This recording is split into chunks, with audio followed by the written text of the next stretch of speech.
Greetings and salutations. Welcome to Solutions. It is an honor, privilege, and a pleasure to be joined once again on a podcast that deals with, different views, sometimes opposing sides, but all coming together in brave spaces to seek solutions. And we're currently here in the investigative research lab at the ADL headquarters with my partner, friend, my brother in this podcast, Mr. Jonathan Greenblatt, CEO, the boss man. CEO of ADL, and it is such a pleasure always for me to be here with Nick, for whom I have so much respect and love.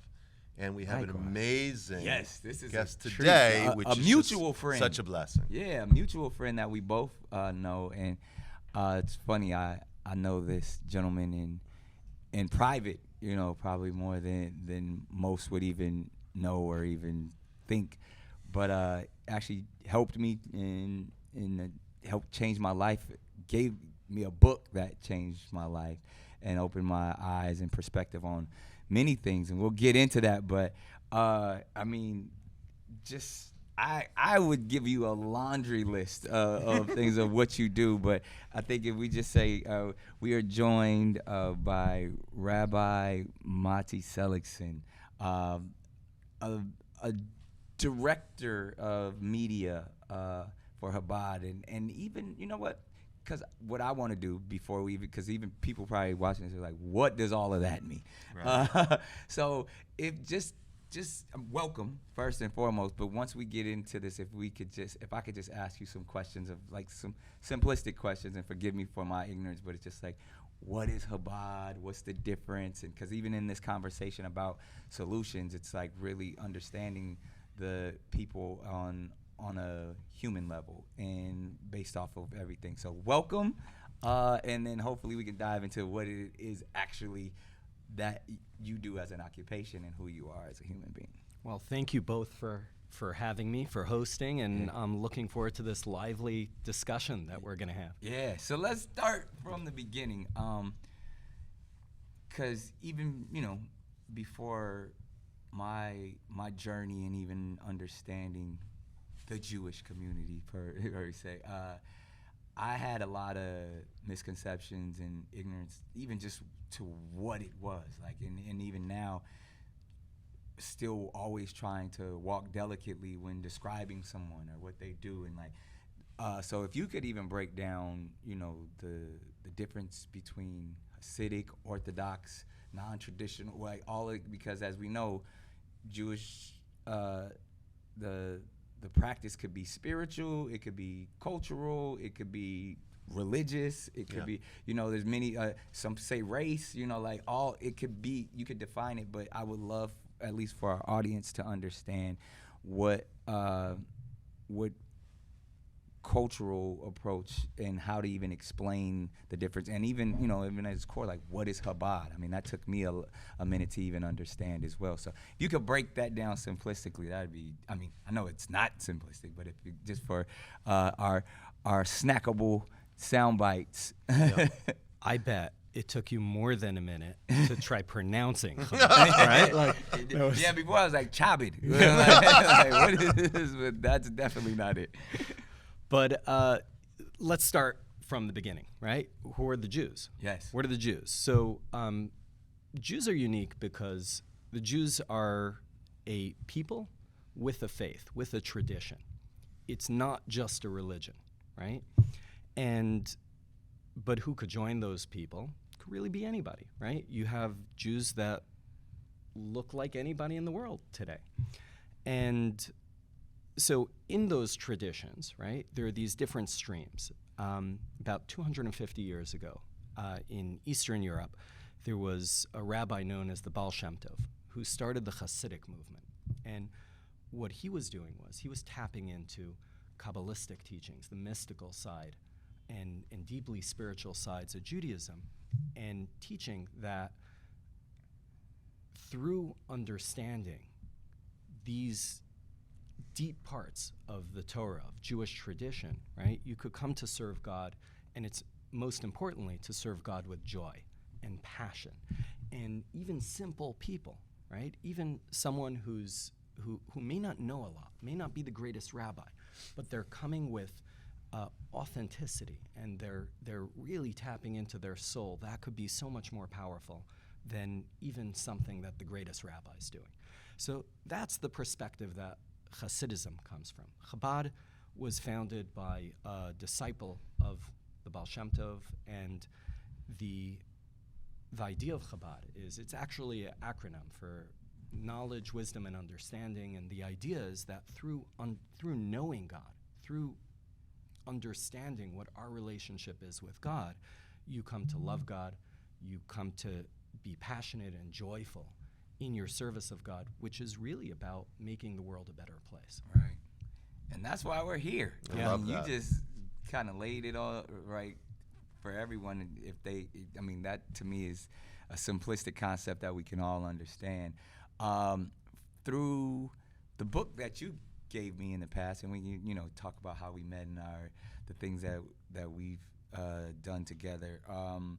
But the book Rebbe, where By Joseph Tlushkin. yeah, and it was just such for me, I remember reading. It's been a while, but just from the perspective of someone understanding who the leader in the community was from his perspective, and watching a great leader operate in his community with such great reverence and so much love from everyone,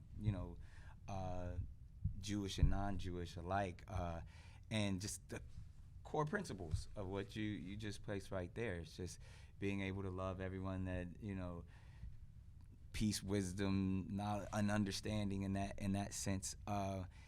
For me, during a time where it was a challenging time for me in 2020 to really understand and say all of the right things and make sure that it was sincere. And even you and I got an opportunity to fellowship, not for the cameras, and not even needed another rabbi to put his arm around me at the time, but we were having real conversations about just learning and walking through Brooklyn together. I feel like the mezuzah at my house was a gift from you that is applied on my door, and even understanding what that is, and even a protection over someone's household, and all of these things that I was just learning, to where even praying together and going to the actual gravesite of who the book is about, and all of that stuff was really a life-changing experience for me. So I publicly want to say thank you. But then even too, at that time, and even now, I'm still learning. I'm a student, and I was overwhelmed at times with emotion and gratitude of like, wow, there's so much more to learn. There's so much more to understand. And even when there are adversities and even challenges within our communities alike, I think this space and talking about solutions is what's going to bring us all together. I think I want to point out how meaningful I think it is that, like, Nick and I have been in dialogue for about 3 years. Yeah. I didn't even know about this until just a few minutes before this podcast. Right. Because solutions are not about what you do for the camera in some performative way. Solutions are about, like, what you do in your heart in a transformational way.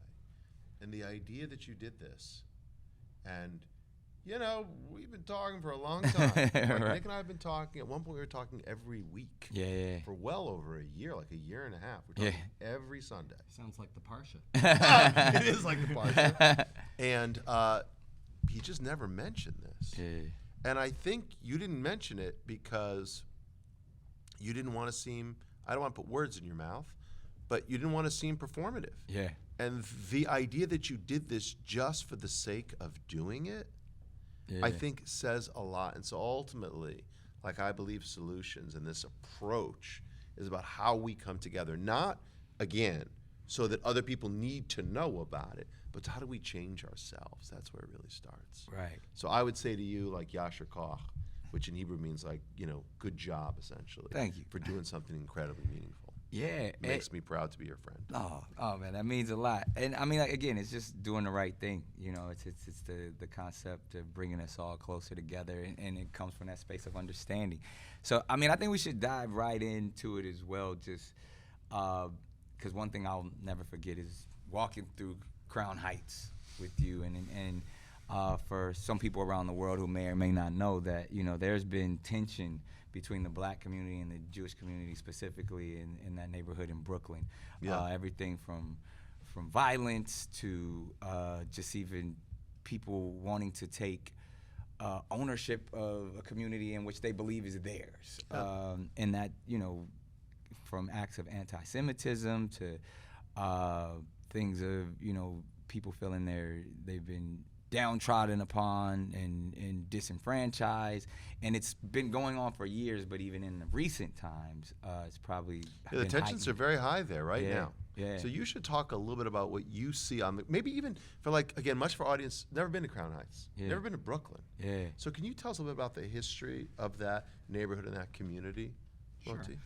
I think when we look at Crown Heights, we get a concept or a picture that's painted mostly by people from the outside. Seldom do you actually hear voices from people in Crown Heights. When you do, we'll hear grievances that are elevated. But those grievances many times come from the top down as well. And I think Crown Heights is actually a model for the country and for the world, right? It's one of the only communities, one of the only inner city communities where you have mixed race, mixed class, everyone living together. It's a community that in the 1960s and 70s rejected the white flight. Right. These were people who decided that they're going to stay. And this is something that the Rebbe insisted on. And he said he's willing to stay there as long as he has 10 people for a quorum to pray, and that's it. And he insisted that his community stay and not abandon the community. And in a way, that really saved New York. Because, you know, once everything is falling like dominoes, right? If there isn't that one domino that stays up, everything falls down. Right. And the Rebbe and the community in Crown Heights stood up against that. And I think it's from there, right, that you see that we have solutions for a lot of these things. People come and they'll say, you know, it looks like there's tension. We were talking about about the idea of, you know, two people walking by each other and not speaking. And they're not speaking. And, you know, someone once mentioned that to me. I work with a lot of journalists, and a journalist, I saw him just arrived to Crown Heights, and said he felt this tension in the street. And I said, "You just arrived here. Like, it's really perceptive of you." And I said, "What did you see that informed you of this?" So he said, "I saw two people who didn't say hello to each other, right?" And I'm like, "You know what city we're in, right? Like, this is New York City. People don't, like, this is an art that we perfected, like, not to make be in eye the elevator contact, and right? not speak to each other. And so why is there this double standard that you expect those people to say hello to every person they pass in the street, Right. but you don't need to keep to that, right? Right. Now, being raised in that community, we had black neighbors, we had Jewish neighbors, right? Everyone got along, played in the streets, and during the riots in 1991, which was one of the worst anti-Semitic incidents in the history of the United States, and this went on for days. It went on for 3 days. And you think about this, right? Like, you have families that are cowering behind the counter in the kitchen because a brick came through their front window and people are screaming, literally, "Kill the Jews." Right. And during that time, on my block and on blocks similar to mine, it was our black neighbors that were screaming at these people who are rioting and coming through the neighborhood saying, "Get out of here. What are you doing to our neighborhood?" Right. And I think that's a result of this community that chose to stay there, to live amongst each other. And because someone looks different who moves in down the block doesn't mean that you abandon the neighborhood. Right. Man, I mean, again, it's what Jonathan and I have talked about on previous podcasts, is the proximity. And then, but even with that, one step of truly trying to understand. And it's funny, I got a bunch of stories, but, I want to always be respectful. But one thing that comes up a lot of times is if someone looks different than you, then it's automatically your mind goes like, oh, that's weird. I don't understand that. Or even sometimes I want to make fun of that because, but it's just really just lack of understanding. And it's, I had a friend, forgive me for this, but it was just like, it was, I think his son, was, they were riding around one weekend in their neighborhood. I think it was the neighborhood in Los Angeles. And his son like kind of goes to him and says, "Man, Dad, these people in this neighborhood must really love hip hop." And and he was like, "Why you say that?" He's like, "Every Saturday I see all these families dressed like Run DMC go into But it was just out of just he didn't get his association that we talked about before. Is like the black hats, the black jackets, and it's like and even that's close to hip hop culture and sometimes and how we could dress, but it's just like. It's even at a kid level, like those people are operating differently than I, and a lot of us don't understand. I mean, we hear like, someone in the Hasidic community, they don't, on, the weekends, they don't drive, they don't use electricity, and there's a lot of these stereotypes. But if I believe even from the traditions and what they mean and understand, we could offer up so much more respect if we understood where they came from and why it operates that way. Because one thing is, it's definitely commendable the amount of discipline that it takes and the amount of courage, even in a place like a Crown Heights, to stand tall and stand firm in your beliefs and your walk and your culture. Yeah, isn't that part of talk about the rationale for Hasidim to dress in a very distinct way? Well, it's really tradition.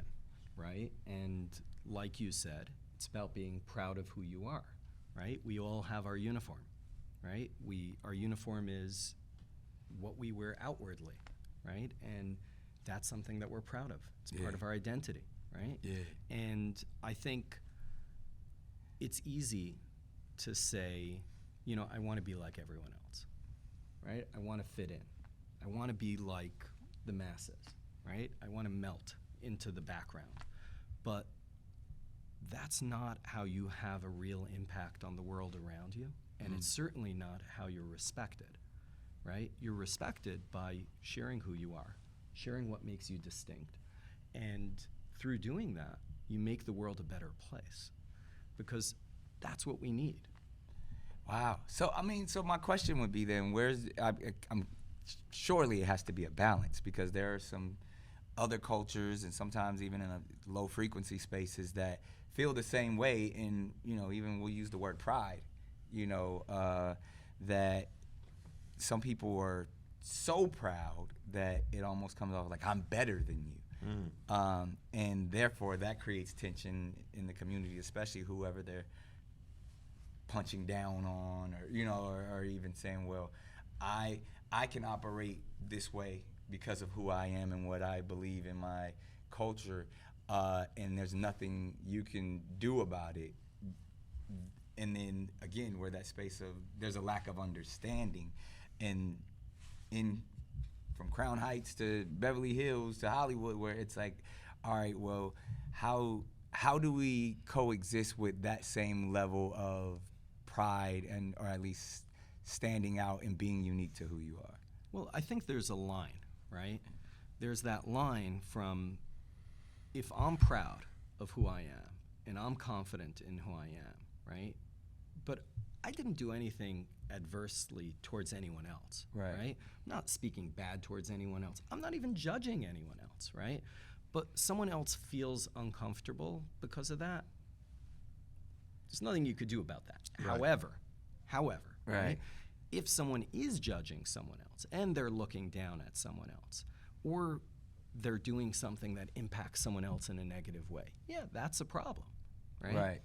And I think, when we talk about solutions a lot, when we talk about about racism, anti-Semitism, just bigotry writ large, right? Right. We're talking a lot about what people shouldn't be doing, what we shouldn't do, right? We focus on, we really engage with the hatred, in a sense, right? In the negative. Yeah. But in Jewish tradition, we have mitzvot, right? That we, observances that we're not supposed to do. There's the los hases, there's the negative ones, right? Don't do this, don't do that, right? Right. Don't kill someone, don't harm someone. But you also have those positive ones. And I think when we talk about solutions, we need to be talking about what we should be doing. Yeah. Right? So instead of focusing on the grievances, right? Instead of focusing on how we make someone feel bad, Right. we need to focus on how we could make people feel good, how we could inspire other people, how we could collaborate in this immense project that the Almighty, that God gave us responsibility to do, which is make this world a better place, make it a better place for all people. Yeah. And I think, that kind of makes me think about, going back to the Rebbe book, even like the idea of the concept of not obsessing with the bigotry. And I think there's a story specifically with the great Shirley Chisholm, Yeah. who her, as we all say, the unbought and unbothered, you know what I mean, who's Right. One of the first black women to ever run for president, was really prominent in New York and globally, really. She's the first black congresswoman. Yeah. But she was a force of nature in the New York political scene. But and the story with her relationship with Rebbe and even that process, I think. Well, she got, we could share the story. Yeah. She was elected as the first black congresswoman. She comes to Congress, and she's confronted with racism and chauvinism. They put her on the farming committee, Right. right? Like, she's representing a district in Brooklyn. Right. There isn't a farm, barely a tree, right, in her district. Right. And she got in touch with the Rebbe, and she told the Rebbe, Rabbi, this ain't right. Right. You know what they did. And the Rebbe didn't engage with her about the bigots, right? What the Rebbe told her was that in this country, in the United States, we produce more food than we consume. You're on the farming committee.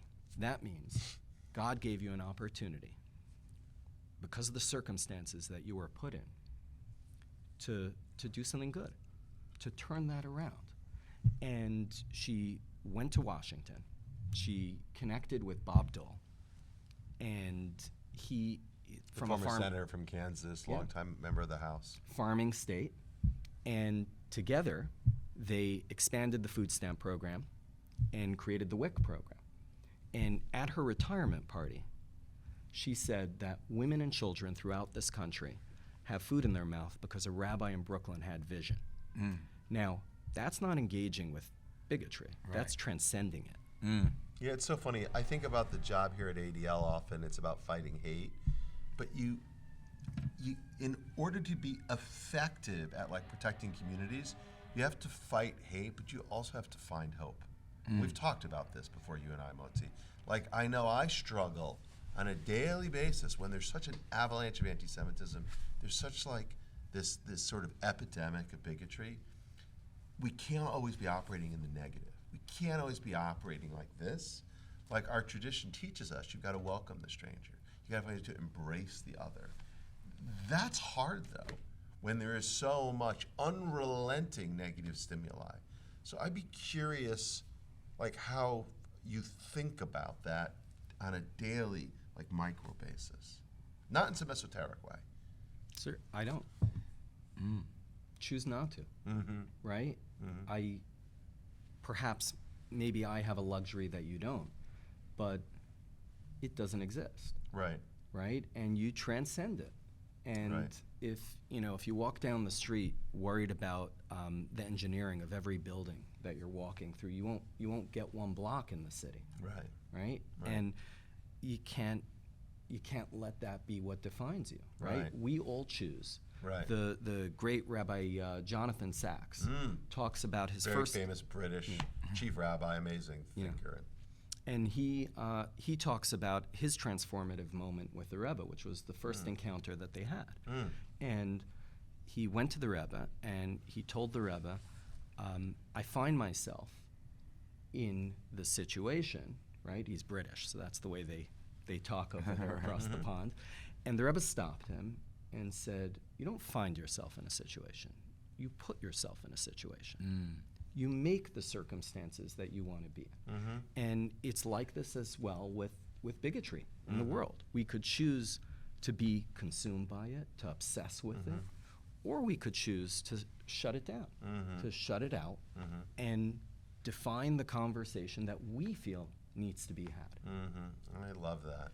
I don't know that I have exactly that privilege to do that, because I feel like part of my job is to make sure, like, when there's going to be a day of hate targeting synagogues, that you get the right folks involved so it won't happen. Or that when someone is planning to come to Penn Station in order to attack a synagogue in Manhattan, that the law enforcement knows and we kind of avert that. But what I really appreciate what you're laying out, this vision, is just doing that is not enough. Correct. That's whack-a-mole. Yeah. In order to have real systems change, right? We gotta change the paradigm. And I feel like that's what you're talking about. It's not to say that you don't have security, you don't have safety, Yes. you don't teach people how they may have harmed someone, Yes. right? But it's, what are we focusing on? What are we obsessing with, right? Who are we? Are we people who fight bad, or are we good doers, right? Are we good people? Right. So then I would pose the question, understanding all of that, like in the approach, and both of you seems like part of the occupation is to defend the good, and almost being the protector and playing defense for your communities. But what about the young black kid who's watching this, or one black kid in Crown Heights that feels, I would say, On the outside?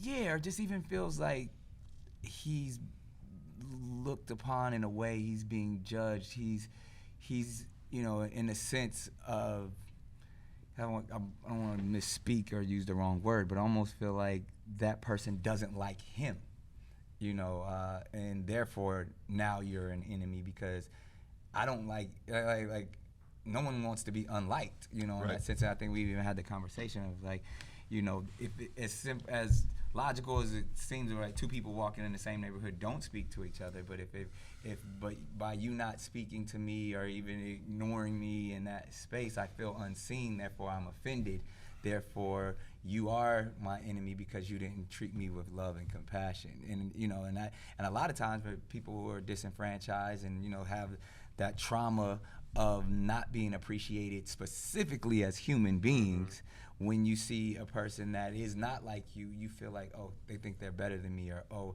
that person doesn't like me, therefore I don't like them. I think a lot of that is in our own heads, right? That conversation that's taking place in someone's head, or those perceptions that they're creating in their own mind, may be happening on the other side as well, right? So, you know how you stop that process? How? One word. Hello. Right? You just say hello. Be that change. Do exactly what you wish that other person did to you. Right? And just start the conversation. But I think if I think you're, and just to go a little deeper, like if I believe your community is my enemy for whatever reason, and your goal is to protect your community, and my goal is to not be attacked.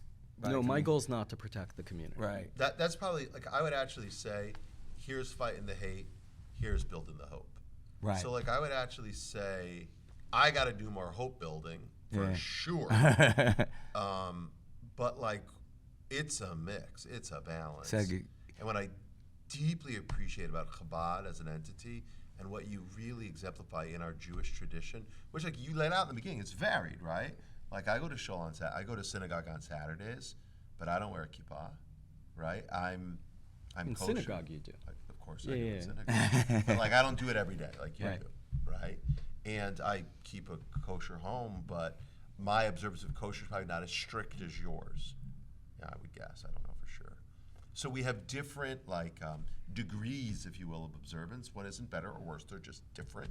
But what I really appreciate about, I think, the Chabad tradition is this emphasis on how do we come together as a people, and this focus on unity, which may be relevant in a Chabadnik sense for Jews, but I think all people could learn from this sense about how do we find strength in our traditions and come together, not like out of fear of the other, but out of love for ourselves.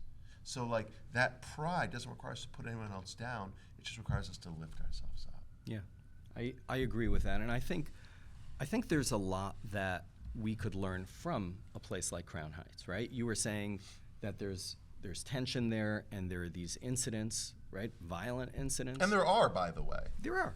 Yeah. But how do we deal with that, right? And I actually think that, you were talking about the perception of the other, right? I think we need to flip this around, and one place to look is to the Rebbe, right? Right. What the Rebbe taught was that young people need to have purpose. One of the ways of doing that is having dinner table conversations, right? Having parents educate their children in not just how to make money, right? Or not just how to get by, but how to live, right? And there was one program that the Rebbe advocated for where schools dedicate a moment in the beginning of the day, just a quiet moment. There's no instruction from the teachers, right? Only to think about many of these schools, what they do is they send a note home to the parents at the beginning of the school year saying that they're gonna start with this meditative moment in the morning and talk to your kids about what to think about during that moment, right? Wow. And when parents are confronted with that, right, they're gonna talk about things that matter, right? They're gonna talk about the responsibility that we each have, right? The God-given potential that we each have that we need to unlock, right? And also, if you think about differences, right? How do we see each other, right? What you were describing was we see someone who's different, and that's weird, right? But how about if you loved another person because they were different, right? So if we're thinking about what our purpose is in this world, right? And it's to make the world a better place, right? Can't do that alone, right? But we're very unique. Every one of us are unique. And every one of us were created for a purpose. If not, we wouldn't be created, right? Why do we need to exist? Well, there's a specific reason that you and I need to exist, right? We have to do something here in this world and make this impact. Now, we're all different, but that's what we bring to the table. What our purpose is difference. I love it. So when you look at someone else's differences, right, and you're looking from that perspective, right, and you're looking at that God-given potential, you come to love someone else for their difference because we're all partners in this greater project of making the world a better place. And you being different allows me to be different in the fact that we could coexist together. Exactly. So, you're contributing. You being different from me helps me, right? And me being different from you helps you. That's such a dope concept. I don't think people would, like, I think that would almost, like, alleviate the divisive nature of, like, we're over here, you're over there. It's like the fact that you get to be you and I get to be me is. But so is that happening, like, in Crown Heights? Absolutely. Like, talk about that. Like, give us. Because we talk about solutions. Like, this is it. Well, I think in the problem is where you find those solutions sometimes, right? In the challenge is opportunity, like the story with Shirley Chisholm and the Rebbe. And I think some of what we're seeing is you're seeing communal activists and communal leaders in the black community, in places, in neighborhoods throughout Brooklyn, and in the Jewish community, in the Hasidic communities. They're good friends, right? Wasn't always like that. But thank God we're living at a time right now where people are really getting along.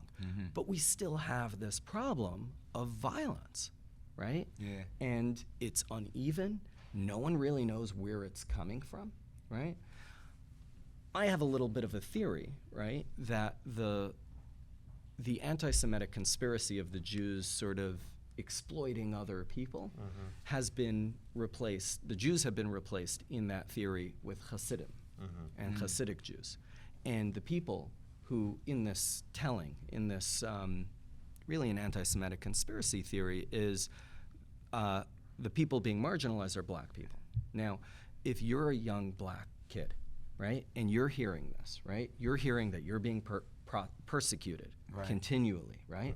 And then someone tells you, you know who's doing it? It's that Hasidic Jew, right? Yeah. So you're gonna probably not like them, right? My sister works in the public schools in Crown Heights, right? And she's working with very young children, and some of them say things that would surprise you, right?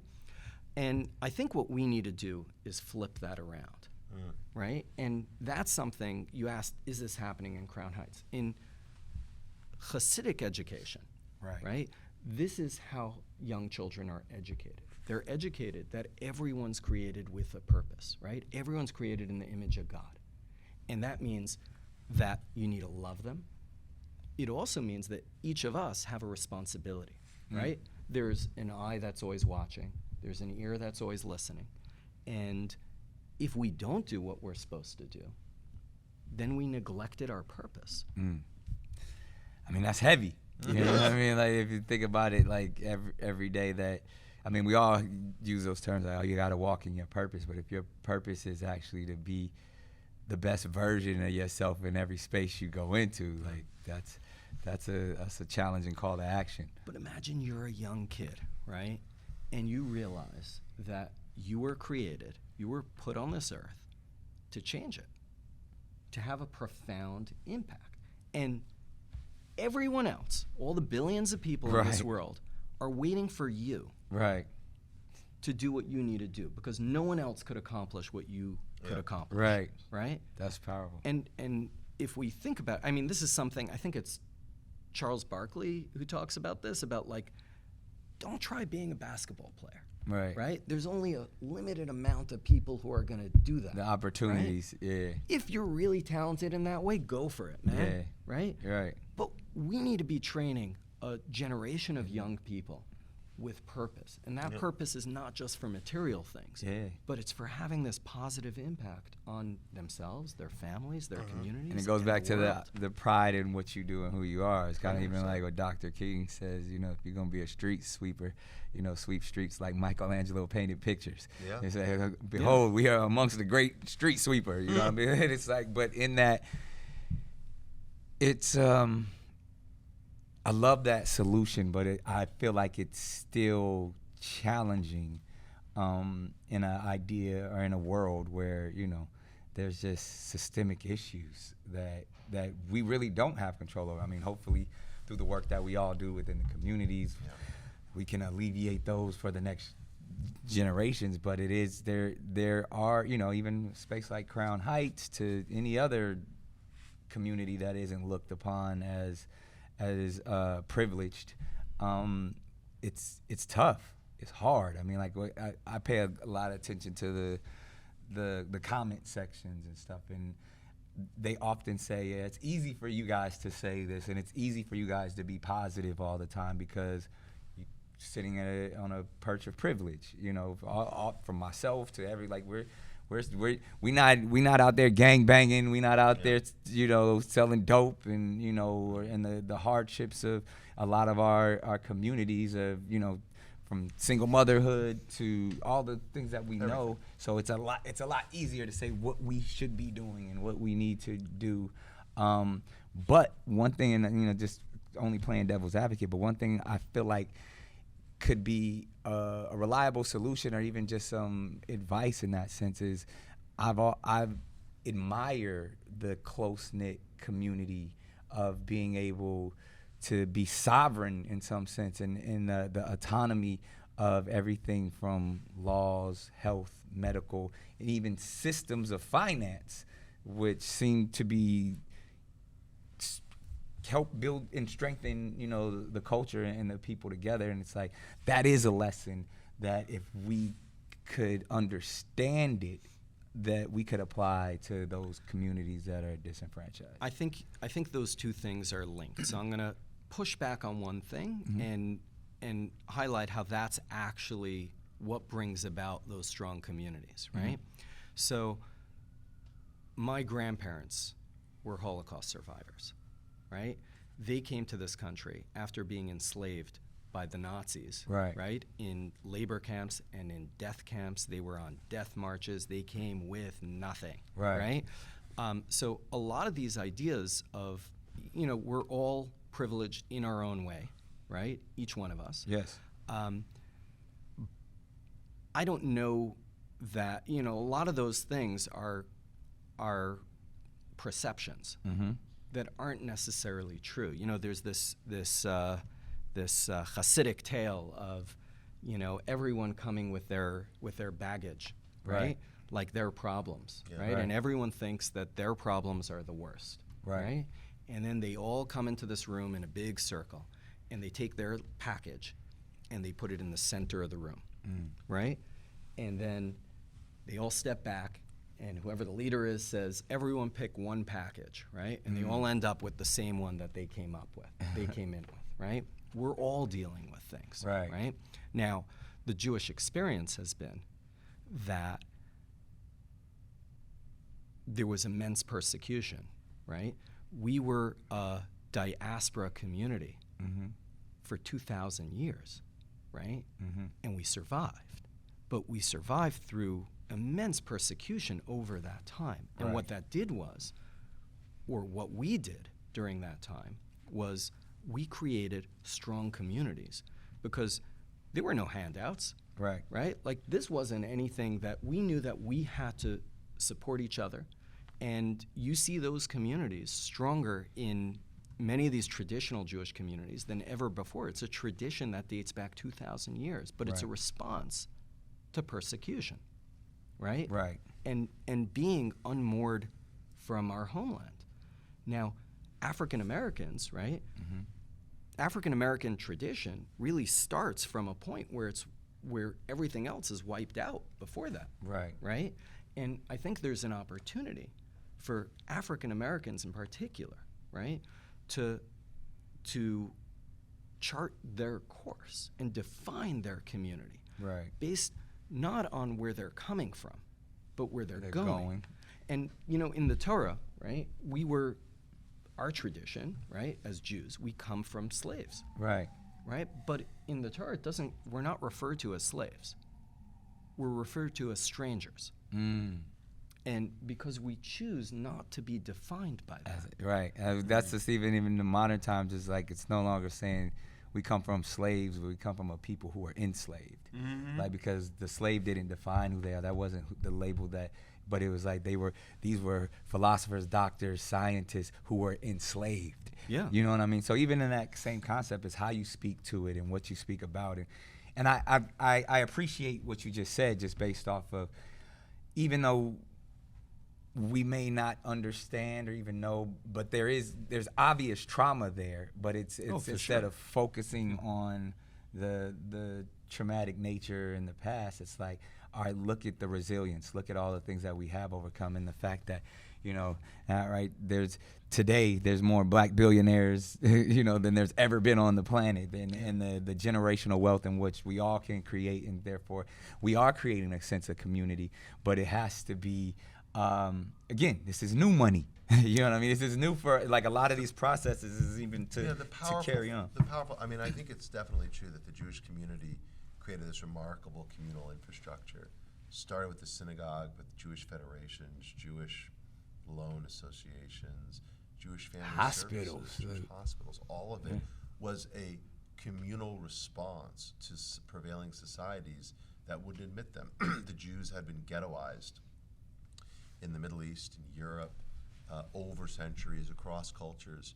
And when they came to the United States, their response was, let's build a better community. And they really did that in ways that I think that still benefit us today. And I've done a lot of work with the Asian American and Pacific Islander community. I've done a lot of work with the Latino community. Like, I've seen very much up close that what we have is the envy of a lot of other spaces. Yeah. I think it's interesting about that is I think people don't realize, because people see the Jewish community as very monolithic. Oh, you all look the same. Yeah. All your names are the same. The Jewish community is actually, it's a multi-ethnic, multiracial, and multi-denominational community. And I just think about my own family. You know, my wife's family's from the Middle East. My family's from Europe. Different practices, but they all come together around a shared tradition of faith. Right. And so there are lessons there, I think, for lots of communities to draw inspiration from that. It's interesting you say that, because you know who taught me this? No. It was an imam. Hmm. And it was this Muslim-Jewish gathering, right? And this imam got up, and everyone was going around introducing themselves, and he said, all the kumbaya, it's all really nice. That's not what I'm here for. I want to learn, how do you live in a diaspora for a long period of time? My community's only been doing it for decades. You've been doing it for millennia, right? How do you survive that long? That's what I want to learn, and it struck me that it's true, right? Yeah. Now, some of what we're talking about may seem like pie in the sky, right? But we didn't try it. Right. We didn't what? We didn't try it. Right. Let's try it. Just give it a shot. And by Yeah, the it's way, worth it. you know that idea of starting the day with a quiet moment of reflection, Loving right? this. And having parents talk to their children About what that reflection is. You know where that quiet, someone else, aside from the Rebbe, who was a big advocate of that? Mr. Rogers. Really? Yeah, look it up. Yeah. Mr. Rogers' moment of silence. Check up, when he won his, I don't know if it's an Oscar or Emmy or whatever. His Yeah. Emmy. They give you a few seconds to say a few words up there. You know what he did? Had a moment of silence. Wow. Yeah. And if we really are reflective and we teach young people to not just, let their emotions get the better of them, but to think, right? To think, why are we here? Why is that person there, right? Is that person hate me? Wait, maybe he actually loves me, right? Maybe they're looking out for me. Maybe we don't know each other, so we're not talking. Yeah. But how do we come together? Yeah. How do we work together in making this shared project work? I love it. And it goes back to that concept of like, we don't teach our kids what to think, but more importantly, how to think. And, this opportunity here, and obviously, I mean, we value your time and all the wisdom that you dropped on us, but the goal is always to talk about solutions. You're living solutions. But, We're all trying. Yeah, to live solutions. there's another generation out there that is trying to understand, or even there's a young Rabbi Motti out there that needs some advice in this space of solutions. If you had that one opportunity or that moment to give that advice to the people out there, what would that gem be? What would that word of wisdom be? To learn to be a giver. And the more you give, the more you gain. Right? So it could be very, very simple, right? Like when we train, let's say you want to run a marathon, start by just running around the block, right? And make a habit of giving, right? Start your day, start every meeting, start every collaboration with a little bit of charity, right? And that's something that a little child could do. Everyone has something they could give, right? Love that. Even if it's a penny, right? And just start that day by putting it in some kind of thing, collecting it, and then giving it to a worthy cause. It'll change your life. Wisdom right there. Bravo. Such a beautiful solution. And Absolutely. I mean, we thank you for being here with us. I think we jumped into some pretty heavy conversation and topics, but handled it delicately. We're not scared of that. Yeah. And I think this conversation is going to help a lot of people, and there's some growth there. So I appreciate you, sir. I love you. Great, Monty. Thank you for your grace, and thank you for your generosity, and just really thank you for sharing. Really, Thank just you. very special. Thank you both for having me, and thanks for talking about solutions, Yes. not just the problems. Yes, Yeah. that's what it's all about. And Yeah. to continue this conversation, you know what to do. Like, subscribe, comment, and we'll see you guys next time on Solutions.